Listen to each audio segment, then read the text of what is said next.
Structure cristalline et structure amorphe, deuxième année du cycle collégial, géodynamique interne.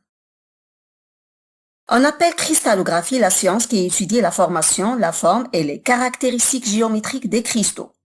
Quand les conditions sont favorables, chaque élément et chaque composé chimique tendent à cristalliser selon une forme définie et caractéristique. C'est la première question que se posent les chimistes lorsqu'ils étudient un matériau solide. Ce dernier est cristallin quand il y a un arrangement ordonné des atomes. Il est amorphe quand les atomes qui le composent sont désordonnés.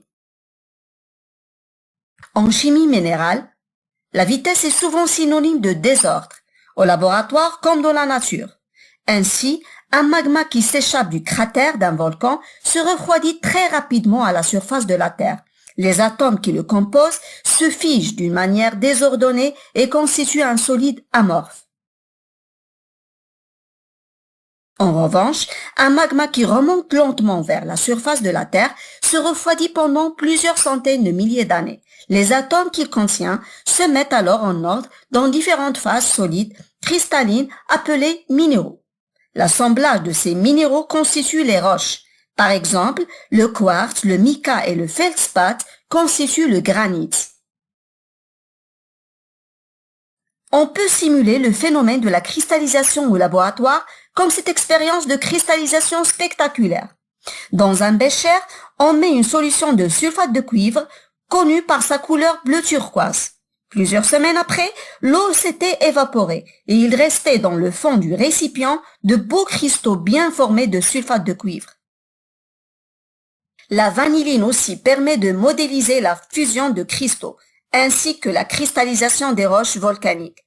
La vanilline fond au chauffage et recristallise en refroidissant. Plus le refroidissement est lent, moins les cristaux sont nombreux et plus leur taille est grande.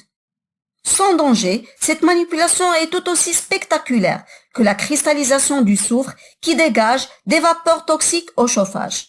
Chaque élève peut observer ces phénomènes en réalisant lui-même ses expériences. Pour un refroidissement rapide, la préparation de la vanilline fondue est posée sur de la glace pendant 2 minutes. Après, on passe à l'observation microscopique. Et pour simuler un refroidissement brutal, on met un troisième échantillon de la vanilline fondue directement au congélateur. Qu'en conclusion, refroidissement lent, on obtient de phénocristaux et absence de pâte vitreuse, et c'est le cas des roches plutoniques à texture grenue. Refroidissement rapide, on obtient des cristaux de petite taille immergés dans une pâte vitreuse, c'est le cas des roches phyloniennes et volcaniques à texture microlithique, par exemple le basalte. Le refroidissement brutal a empêché la formation des cristaux, et dans ce cas on obtient juste une pâte vitreuse comme la pierre ponce.